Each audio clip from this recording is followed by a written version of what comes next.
Bonjour à toutes et à tous, bienvenue sur un nouvel épisode de ma chaîne YouTube sur l'eau alcaline ionisée. Je vais aujourd'hui parler d'un sujet récurrent sur ma chaîne, vous savez, qui est la détoxification. J'ai souvent évoqué dans beaucoup de mes capsules qu'aujourd'hui, le challenge était véritablement de nettoyer notre corps. Et je vous rappelle, je vous mettrai d'ailleurs tout à l'heure le fameux livre de Sang Wang qui pour moi reste une bible et qui explique que le vieillissement, c'est bien sûr ce scientifique coin à l'accumulation des déchets. Alors je vous le rappelle, ma chaîne YouTube ne fait aucune allégation médicale. L'eau alcaline ionisée ne représente aucun traitement et en tout cas ne doit se substituer à aucun traitement médical. Si vous êtes malade, évidemment, c'est un professionnel de santé qu'il faut rencontrer, qui pourra poser un diagnostic. Je produis 2 capsules par semaine, une le dimanche, une le mercredi. Et vous pouvez via la page d'accueil de ma chaîne YouTube prendre rendez-vous avec moi simplement pour vous entretenir au sujet de votre ioniseur, son utilisation, les propriétés de l'eau alcaline ionisée, mais également pouvoir découvrir une nouvelle thématique qui est les ondes électromagnétiques et leur potentiel danger pour notre santé. Alors peut-être, d'ailleurs c'est comme ça que j'ai soulevé ce sujet, j'ai remarqué qu'il y a une très grande mode notamment, et on va y arriver bientôt au printemps et l'automne, vous voyez ce qu'on appelle la détox, c'est-à-dire on a compris depuis bien longtemps qu'effectivement notre corps devait absolument se nettoyer parce que au-delà des processus naturels dont il possède, notamment au niveau de nos organes, on sait qu'aujourd'hui, eh bien, on doit absolument chercher à rajouter une pierre à l'édifice de notre santé, qu'en tout cas, l'eau, on va le voir, y contribue, mais évidemment, il n'y a pas que l'eau, il y a bien évidemment notre hygiène mentale, notre hygiène alimentaire, notre hygiène également de sommeil, qui fait qu'aujourd'hui, bien évidemment, on va avoir une bonne santé et notamment un bon drainage lymphatique et une bonne détoxification.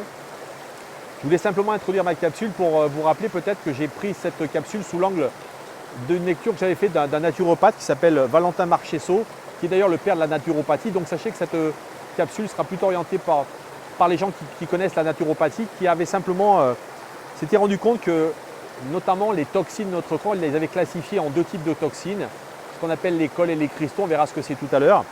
Et en fin de compte, il avait fait référence à Hippocrate qui disait que d'ailleurs de tous les fluides corporels, le plus dangereux c'était celui qui était acide. Mais il faut savoir que d'une manière générale, Hippocrate avait classifié donc tous les fluides corporels en expliquant que la bonne marche de ces fluides corporels, notamment le bon fonctionnement avait une incidence sur notre santé. Donc on va le voir ici, on va parler du foie et on va notamment parler des 5 organes majeurs qui permettent l'élimination des toxines de notre corps. Lorsqu'on parle de cols et cristaux, donc en nommant ces toxines, on comprend assez facilement que d'un côté on a des éléments liquides, qu'on parle des cols, et de l'autre côté des éléments plus ou moins solides, qu'on parle des cristaux. Alors il faut savoir que les cols, en fin de compte, par leur taille, on vous le dit, elles ne peuvent pas traverser de nombreuses membranes qui constituent les tissus, tandis de l'autre côté, les cristaux, eux, plus petits, ils vont pouvoir traverser ces membranes. Les cristaux sont solubles dans un liquide, contrairement donc aux cols qui ne le sont pas, puisqu'elles sont de consistance gélatineuse. Donc on comprend assez facilement comment tout ça fonctionne dans le corps. Les cristaux ont une forme structurée. Ils sont irritants et agressifs pour les tissus. Ils ont un caractère coupant et dur. Et ça, on comprend bien évidemment que c'est le caractère d'un cristal qui est saillant. Cela peut donc créer à la fois donc des blessures, des inflammations. Et là, on pense tout de suite s'il y a des gens qui ont connu ce qu'on appelle une crise de goutte. Un de mes amis m'expliquait qu'il avait de la goutte dans les genoux et qu'il avait l'impression, vous voyez, qu'on avait du verre brisé. Donc vous voyez, ça fait vraiment référence à cette notion de cristaux, donc qui sont donc ces fameux déchets. Et évidemment, je viens de le dire, bien sûr, ils vont souvent se loger dans les articulations où ils vont créer bien évidemment des dégâts. Je vous mets ici en description un page qui explique bien finalement comment fonctionne notre corps, notamment au niveau des organes, des entrées des toxines, des sorties, mais également quels sont les organes de stockage. Donc je vous laisserai regarder ça dans une ensemble, mais comprenez que tout ce système-là, vous voyez, est un système véritablement harmonieux, puisqu'on voit que d'un côté, on a l'entrée des toxines, de l'autre côté, on a la sortie, mais on a également entre les deux un système intermédiaire, parce que vous savez que la création a tout prévu, notre corps est une merveilleuse machine, on va toujours, vous voyez, chercher à maintenir et à préserver la vie. Et bien, vous le voyez, on a un système de secours, puisqu'on a un endroit où on va littéralement avoir un stockage de l'excès de ces toxines. Et je propose tout de suite qu'on regarde maintenant quels sont les 5 organes donc, qui contribuent en tout cas à éliminer les toxines de notre corps. Donc il faut savoir qu'il y a donc le foie, les intestins, les poumons, les reins et la peau, à laquelle d'ailleurs on pense souvent beaucoup moins. Donc vous voyez, ces 5 organes-là, eh sont vraiment là pour justement permettre à notre corps de pouvoir justement se débarrasser de cette charge toxique, puisque le corps, vous voyez, est en capacité de reconnaître ce qu'il doit se séparer de ce qu'il doit garder.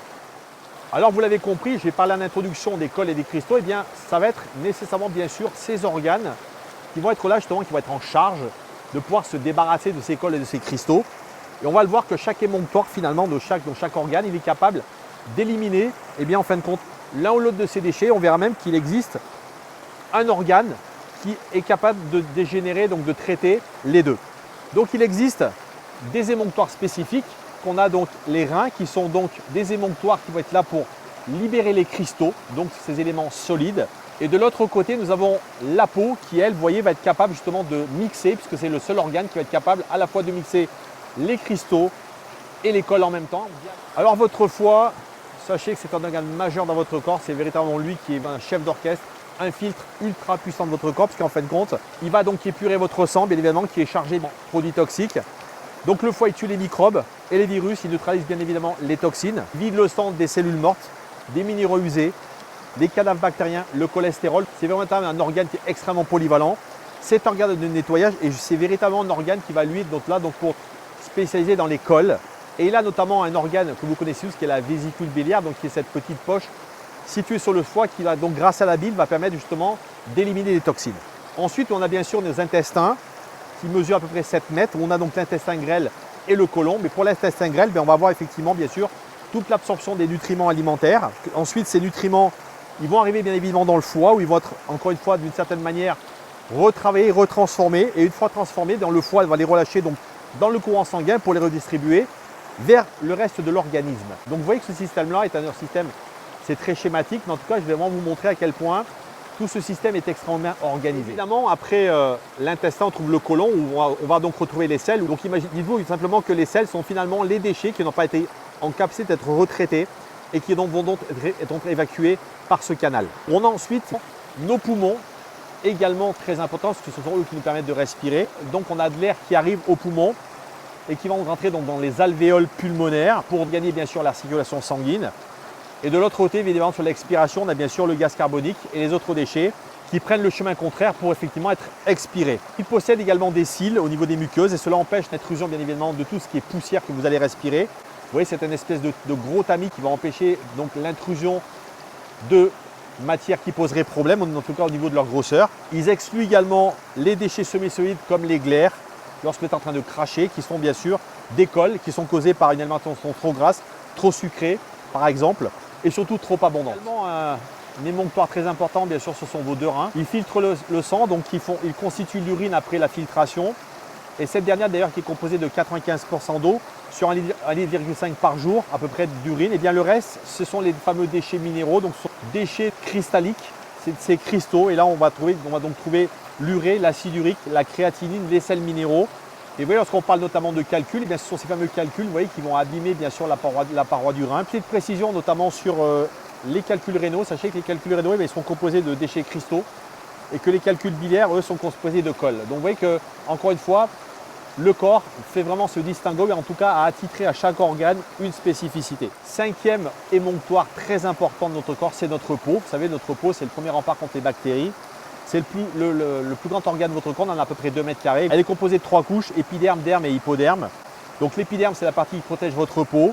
Et l'élimination justement de ces fameuses colles, elle se fait via le sébum à l'aide des glandes sébacées qui se trouvent au niveau du derme. Et donc le sébum, il est composé de corps gras et de substances protéiques donc, qui proviennent de la régénération des glandes sébacées elles-mêmes. Lorsque notre corps n'est plus en capacité d'éliminer la totalité des déchets toxiques, eh bien, il va utiliser des systèmes de secours.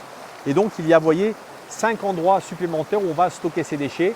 Le foie évidemment, et là je vous ai parlé dans une précédente capsule des nitrosamines, qui sont véritablement des véritables poisons qu'on trouve d'ailleurs principalement plutôt dans l'intestin, mais en tout cas beaucoup de ces toxines malheureusement sont en incapacité d'être justement détruites par le foie parce que simplement ce sont souvent des choses issues de la chimie, très difficilement dégradables par le corps, est en incapacité finalement de dégrader des choses qu'il ne connaît pas, qui ne sont pas naturelles évidemment. On a également bien sûr nos articulations. On l'a vu tout à l'heure, l'acide urique, eh bien, elle va se loger, les fameux cristaux, dans nos articulations. On a également la moelle osseuse qui fabrique notre sang. Les muscles également, où là, notamment si on fait par exemple trop de sport, on va créer de l'acide lactique et cet acide lactique, eh bien, elle va faire mal. Donc vous voyez, d'une certaine manière, on va également générer bien sûr de l'acide dans ces muscles et bien sûr notre sang. Je vous rappelle que le corps, par le biais de l'homéostasie, gère le pH sanguin entre 7,35 et 7,40 et donc gère en permanence ce subtil équilibre par le biais notamment de tampons alcalins comme les bicarbonates et donc permet de créer ce juste équilibre. Et donc bien évidemment, des toxines vont s'installer dans notre sang. Alors ce qu'il faut retenir, vous voyez, dans cette capsule, c'est que finalement nos organes, nos émonctoires sont très importants. Pourquoi? Parce que bien sûr, ils contribuent à pouvoir nous débarrasser de nos toxines. Finalement, en amont déjà, eh bien, il est extrêmement important de faire attention à notre alimentation, privilégier bien sûr une alimentation saine, biologique, de bonne qualité, la moins transformée possible. mais également de boire une eau de qualité parce qu'on le sait qu'aujourd'hui sur le plan cellulaire, eh bien, l'eau est omniprésente dans notre corps et omniprésente dans les mécanismes et dans le métabolisme.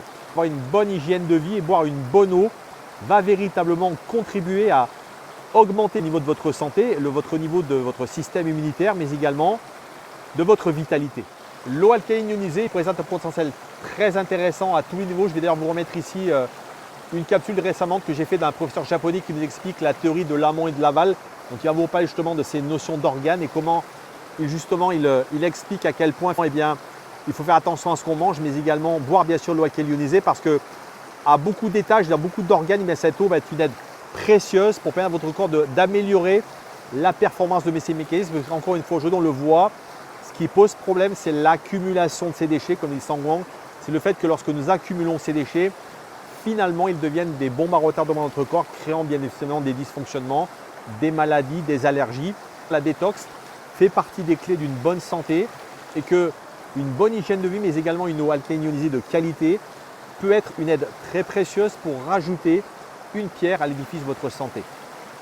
Alors, je vous le rappelle, l'eau alcaline ionisée, c'est 3 propriétés. La première, c'est une eau alcaline, donc qui, comme un buvard, va tamponner l'excès d'acidité de votre corps et également renforcer le niveau de vos tampons alcalins. La deuxième, c'est une eau antioxydante qui est là pour rouiller contre la rouille cellulaire, mais également contre le vieillissement prématuré de votre peau.